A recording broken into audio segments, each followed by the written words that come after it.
Assalamualaikum. Welcome to my YouTube channel and Facebook page, and also welcome to another new video. আজকে কথা বলবো গুরুত্বপূর্ণ একটা topic নিয়ে, সেটা হলো ড্রাইভিং লাইসেন্স। বর্তমানে তো জানেন ড্রাইভিং লাইসেন্স ছাড়া আসলে বাইকও কিনা যায় না, তো যার কারণে ড্রাইভিং লাইসেন্সটা মাস্ট। ড্রাইভিং লাইসেন্সটা আপনাদের করতেই হবে। তো আসলে ড্রাইভিং লাইসেন্স কিভাবে করবেন, ড্রাইভিং লাইসেন্স করতে কত টাকা ফি লাগে, ড্রাইভিং লাইসেন্সের কী কী ক্যাটাগরি আছে, এগুলো আসলে আমরা অনেকেই জানি না। শুরুতে আমরা অনেকে হিমশিম খাওয়া যাই যে কীভাবে ড্রাইভিং লাইসেন্স করব, কত টাকা খরচ হইতে পারে ড্রাইভিং লাইসেন্স বাবদ। এই জিনিসগুলো না জানার কারণে অনেক হিমশিম খাইতে হয়। তো সম্পূর্ণ প্রসেসটাই ভিডিওতে তুলে ধরবো। আশা করি ড্রাইভিং লাইসেন্স সংক্রান্ত যে কোনো তথ্য এই ভিডিওতে পেয়ে যাবেন। শুরুতে যে বিষয়টা নিয়ে কথা বলবো সেটা হলো ড্রাইভিং লাইসেন্সের ক্যাটাগরি। ড্রাইভিং লাইসেন্স করার আগে আপনাকে কী ধরনের ড্রাইভিং লাইসেন্স করবেন সেই ক্যাটাগরিটা অবশ্যই সিলেক্ট করতে হবে। ক্যাটাগরি বলতে ড্রাইভিং লাইসেন্সের, মোটরসাইকেল ড্রাইভিং লাইসেন্সের দুই ধরনের ক্যাটাগরি আছে। একটা হলো পেশাদার, একটা হলো অপেশাদার। পেশাদার ড্রাইভিং লাইসেন্স কারা করবেন? যারা মোটরসাইকেল দিয়ে বিভিন্ন রাইড শেয়ারিং করবেন, মোটরসাইকেলটা রাইড শেয়ারিংয়ের কাজে ব্যবহার করবেন, পার্সোনাল কাজে না আর কি। সেটা হলো পেশাদার ড্রাইভিং লাইসেন্স। আর অপেশাদার ড্রাইভিং লাইসেন্স কারা? যারা আমরা দৈনন্দিন ব্যবহারের জন্য বাইক কিনি, দৈনন্দিন রাইড বাইকটা দৈনন্দিন ব্যবহারের জন্য আমরা ব্যবহার করি, সেটা হলো অপেশাদার ড্রাইভিং লাইসেন্স। তো এই দুই ধরনের ক্যাটাগরি ড্রাইভিং লাইসেন্স আছে, এবং এই দুই ধরনের ক্যাটাগরি ড্রাইভিং লাইসেন্সের মেয়াদ কিন্তু দুই রকমের। আপনি যদি পেশাদার ড্রাইভিং লাইসেন্স করেন সেক্ষেত্রে সেটার মেয়াদ থাকবে 5 বছর। আর যদি আপনি অপেশাদার পার্সোনাল কাজের জন্য ড্রাইভিং লাইসেন্স করেন সেটার মেয়াদ থাকবে 10 বছর। তো ফিয়ের ক্ষেত্রেও একটু আলাদা ডিফারেন্স আছে। পার্সোনাল ইউজের জন্য যে ড্রাইভিং লাইসেন্স করতে হয় তার জন্য একটু বেশি টাকা খরচ হয়, আর পেশাদার এগুলোতে একটু কম টাকা খরচ হয়।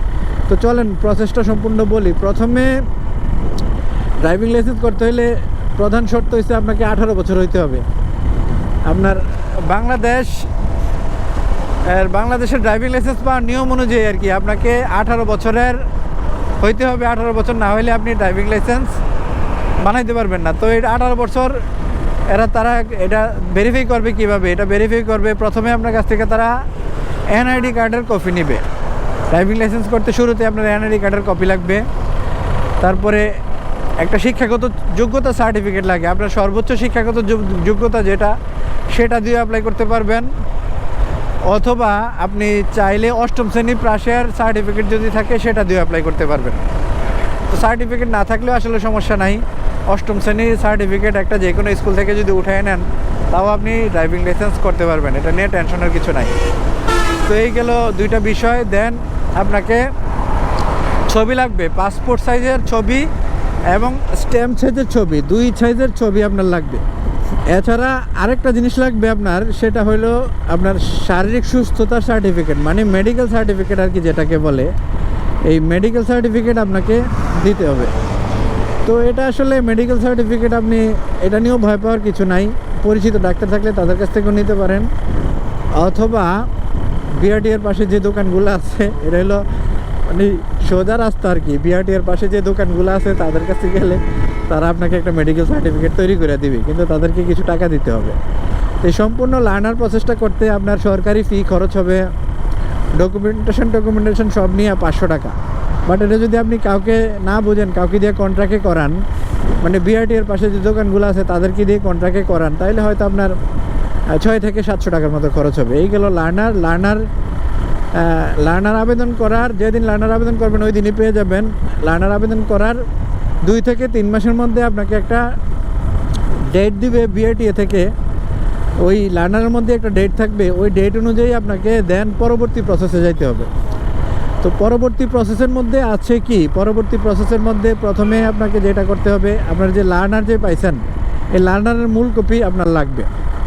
লার্নারের মূল কপি নিয়ে যাবেন। সাথে আপনাকে যে লার্নার করার সময় যে ডকুমেন্টগুলো লাগছিল ওই ডকুমেন্টগুলো আবার এগুলো সাথে রাখবেন, যেমন এনআইডি কার্ডের ফটোকপি, শিক্ষাগত যোগ্যতার সনদ, মেডিকেল সার্টিফিকেট, পাসপোর্ট সাইজের ছবি। এই জিনিসগুলো নিয়ে আপনি বিআরটিএতে উপস্থিত থাকবেন নির্ধারিত ডেটে। ওই নির্ধারিত ডেটে আপনার কাছ থেকে 3 ধরনের পরীক্ষা নেবে। একটা হইলো লিখিত পরীক্ষা, আপনাকে লিখিত পরীক্ষার মাধ্যমে উত্তীর্ণ হতে হবে। দেন আপনাকে বাইবা নিবে আপনার কাছ থেকে, যে বাইবা আপনি মানে বাইবাতে বিভিন্ন ধরনের রোড সিগন্যাল, রাস্তায় বাইক চালানোর বিভিন্ন নিয়ম, এই ধরনের বিভিন্ন রকমের কোশ্চেন করা হয়। এগুলা বাইবা ফেস করতে হবে আপনাকে। বাইবাতে বিআরটি এর একজন কর্মকর্তা থাকে, প্লাস একজন পুলিশের কর্মকর্তাও থাকে, আমি যখন করছিলাম দেখছিলাম। তো এটার পরে দেন আপনি যদি এই দুইটা উত্তীর্ণ হয়ে যান, আপনাকে ফিল্ড টেস্টে যেতে হবে। মানে আপনাকে এই যে লার্নার দিচ্ছে, আপনি যে কয়দিনে কী শিখছেন বাইকটা, লার্নার দেওয়ার উদ্দেশ্য হলো বাইকটা আপনি চালায় শিখা। আপনি যদি লার্নার পেয়ে বসে থাকেন, বাইক চালানো না শিখেন, তাহলে কিন্তু আপনি লাইসেন্স পাবেন না। আপনাকে প্র্যাকটিক্যাল পরীক্ষা মানে বাইকটা চালাইতে দিবে, তারা নির্দিষ্ট একটা জায়গায় নির্দিষ্ট একটা ক্যাটাগরিতে বাইক চালাইতে দিবে। দেন আপনি ওই পরীক্ষায় উত্তীর্ণ হইতে হবে। ওই পরীক্ষায় উত্তীর্ণ হইলে দেন আপনি পরবর্তী প্রসেসে যাবেন। তো এই প্রসেসগুলো পাস করলেই আপনি ড্রাইভিং লাইসেন্স পাবেন। এই প্রসেসগুলো যদি পাস না করেন, 2 নম্বর ওয়েও আছে, যেহেতু এটা বাংলাদেশ, সেটা হইলো কারো মাধ্যমে অ্যাপ্লাই করা, কিংবা কারো, যদিও এটা বলা ঠিক না, কিন্তু বাংলাদেশ হওয়ার অবশ্য হচ্ছে না বলে তো উপায় নেই। আপনি কারো মাধ্যমে, কন্ট্রাক্টের মাধ্যমেও আপনি এই কাজগুলো করে নিতে পারবেন। সেক্ষেত্রে আপনার ফেল হওয়ার আর কি চান্সটা থাকবে না, কিংবা ভয় থাকবে না। তো যাই হোক, বলতে বাধ্য হইলাম, কারণ এটা চলে বাংলাদেশে। তো এই 3টা পরীক্ষায় উত্তীর্ণ হওয়ার পরে আমি সঠিক রাস্তাটাই দেখাই। 3টা পরীক্ষায় উত্তীর্ণ হওয়ার পরে আপনার কাছ থেকে ওই দিন ড্রাইভিং লাইসেন্স ফি বাবদ প্রায় 5,500 টাকা আপনাকে ব্যাংকে জমা দিতে হবে। সেটা বিকাশের মাধ্যমে অথবা ব্যাংকের মাধ্যমে, যে প্রসেস আছে সেই প্রসেসের মাধ্যমে আপনাকে টাকাটা দিতে হবে। টাকাটা দেওয়ার পরে আপনাকে বায়োমেট্রিক দিতে হবে, মানে আপনার হাতের আঙ্গুলির ছাপ রাখবে তারা। এখন আগে তো পরে হয়তো মেসেজের মাধ্যমে জানাইতো, কিন্তু এখন মনে হয় সাথে সাথেই হয়ে যায়, 2-1 দিনের মধ্যে হয়ে যায়। বায়োমেট্রিক দিবেন। বায়োমেট্রিক দেওয়ার পরে, বায়োমেট্রিক হয়ে গেলেই আপনি একজন ড্রাইভিং লাইসেন্সের মালিক। আপনাকে অস্থায়ী একটা ড্রাইভিং লাইসেন্স দিয়ে দিবে, ম্যানুয়াল কাগজ, এটার মধ্যে সিল সপ্পর থাকবে, এবং কবে আপনি ড্রাইভিং লাইসেন্স পাবেন ওইখানে একটা ডেট দেওয়া থাকবে। এই ডেট অনুযায়ী আপনি বিআরটিতে যোগাযোগ করলে আপনি স্মার্ট কার্ড পেয়ে যাবেন। যেহেতু এটা বাংলাদেশ, নির্ধারিত সময় কেউই পায় না, খুব কম মানুষই আছে নির্ধারিত সময় পায়। যদি নির্ধারিত সময় না পান, তাহলে যে অস্থায়ী যে ড্রাইভিং লাইসেন্সটা আপনাকে দিছে, ম্যানুয়াল কাগজ, ওইটার আপনার বিআরটিতে যে ডেট বাড়ায় নিয়ে আসতে হবে। তারা ডেট বাড়ায় দিবে, সিল, যতদিন পর্যন্ত স্মার্ট কার্ড না পান এভাবে সিল বাড়ায়, মানে ডেট বাড়ায় আপনাকে বাইকটা চালাইতে হবে, নাহলে কিন্তু পুলিশের মামলা খাবেন। তো এই গেল ড্রাইভিং লাইসেন্সের খুঁটিনাটি সব কিছু। এর মাঝখানে পুলিশ ভেরিফিকেশনে যাইতে পারে। তো পুলিশ ভেরিফিকেশনে গেলে সেখানেও হয়তো আপনার কিছু খরচাপাতি লাগতে পারে, আবার অনেক সময় লাগেও না যদি পরিচিত পুলিশ থাকে। তো টোটাল ফি গেল কত? প্রথমে আপনাকে লার্নার করতে হবে, দেন আপনাকে মূল ড্রাইভিং লাইসেন্সটা করতে হবে। তো এই টোটাল মিলাই প্রথমে লার্নার করতে আপনার, যদি আপনি অফিসিয়ালি যান তাহলে তো 500 টাকার মতো খরচ হবে। আর ড্রাইভিং লাইসেন্স করতে বিভিন্ন ফি বাবদ আপনাকে প্রায় 6,000 টাকার মতো খরচ হবে। এই 6,500 টাকা হলে আপনি 10 বছরের জন্য পেশাদার অপেশাদার ড্রাইভিং লাইসেন্স পাবেন। আর যারা পেশাদারের জন্য আবেদন করবেন তাদেরও লার্নার করতে হবে। লার্নার করার পরে ড্রাইভিং লাইসেন্স সেম প্রসেসে যাইতে হবে আপনাকে, এবং 5 বছরের জন্য ড্রাইভিং লাইসেন্স পাবেন, এবং তাদেরটার মেয়াদ হবে 5 বছর, এবং তাদেরকে ফিটা একটু কম দিতে হবে। যারা পেশাদার ড্রাইভিং লাইসেন্স করবেন তাদের সরকারি ফি হইলো প্রায় 3,000 টাকার মতো। এই 3,000 আর লার্নার করতে 5,000, 3,500 হলে আপনি শুধু মোটরসাইকেলের ড্রাইভিং লাইসেন্স নিতে পারবেন। তো আশা করি বুঝতে পারছেন যে আসলে কিভাবে ড্রাইভিং লাইসেন্স করবেন, কোন প্রসেসে ড্রাইভিং লাইসেন্স করবেন, ড্রাইভিং লাইসেন্স করতে আপনাকে কী করতে হবে। তো এই ড্রাইভিং লাইসেন্স করার জন্য আপনাকে বিআরটিএতে মোট লার্নার করার জন্য বিআরটিএতে না গেলেও হয়, কিন্তু বিআরটিএর আশেপাশের দোকানগুলোতে গেলে একটা সুবিধা, তারা সব কিছু বুঝে, ডকুমেন্টেশন বুঝে। এই জন্য বিআরটিএর আশেপাশের দোকানগুলোতে যে লার্নার করাইবেন, 1 দিনের মধ্যে হয়ে যাবে।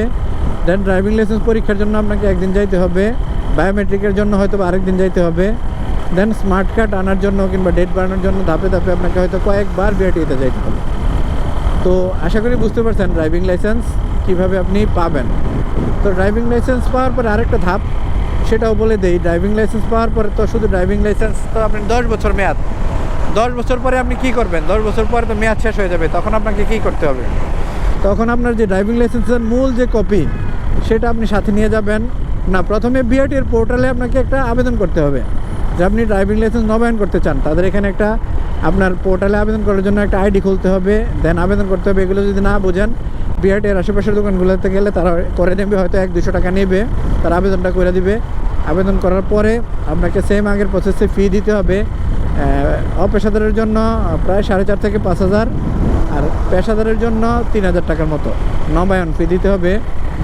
এছাড়াও পুরাতন যে ড্রাইভিং লাইসেন্সটা সেটা দিতে হবে আপনাকে, পাশাপাশি মেডিকেল সার্টিফিকেট আবার দিতে হবে, স্মার্ট এনআইডি কার্ড দিতে হবে আপনাকে, এনআইডি কার্ড। আর হলো আপনার অনেক সময় বিদ্যুৎ বিলের কপি চায়, আপনি যে রেসিডেন্টাল যে অ্যাড্রেসটা দিচ্ছেন এটা ঠিক আছে কি না সেটা দেখার জন্য বিদ্যুৎ বিলের কপি অ্যাটাচ করতে হয়। এটা অপশনাল আর কি, এটা অনেক সময় চায়, অনেক সময় চায় না। তো এই 10 বছর গেলে আপনি এই নির্ধারিত আবেদনের মাধ্যমে এবং নির্ধারিত ফি জমা দেওয়ার মাধ্যমে ড্রাইভিং লাইসেন্সটা আবার 10 বছরের জন্য রিনিউ করে নিতে পারবেন। তো এই ভিডিওর মাধ্যমে চেষ্টা করছি ড্রাইভিং লাইসেন্স পরীক্ষার সম্পূর্ণ প্রসেস, কিভাবে ড্রাইভিং লাইসেন্স করবেন এবং কিভাবে কত দিনের জন্য করবেন, পেশাদার কারা করবেন, অপেশাদার কারা করবেন, কত টাকা খরচ হয় ড্রাইভিং লাইসেন্স করতে, সম্পূর্ণ তুলে ধরার চেষ্টা করছি। কোনো কিছু যদি গ্যাপ হয়ে যায়, মানে কোনো কিছু বলার মধ্যে যদি গ্যাপ হয়ে যায় সেক্ষেত্রে কমেন্টে করেন, কমেন্টের মাধ্যমে আমি উত্তর দিয়ে দিব। আর ভিডিওটা পছন্দ হলে অবশ্যই শেয়ার করে দিবেন। যারা ড্রাইভিং লাইসেন্স করতে চান এই ভিডিওর মাধ্যমে আশা করি উপকৃত হতে পারবেন, কীভাবে ড্রাইভিং লাইসেন্স করতে হয় জিনিসগুলো আপনাদের জানা থাকলো। তো ঠিক আছে, see you next time, another video, another blog. আছি আমাদের গোমতী নদীর যে সেতু, গোমতী সেতুর উপরে। অলরেডি আমি কুমিল্লা এন্ট্রি করে ফেলছি, বাড়িতে যাচ্ছি আর কি। সবাই ভালো থাকবেন এবং আমার জন্য দোয়া করবেন। ওকে, আল্লাহ হাফেজ। আজকের ভিডিও পর্যন্তই।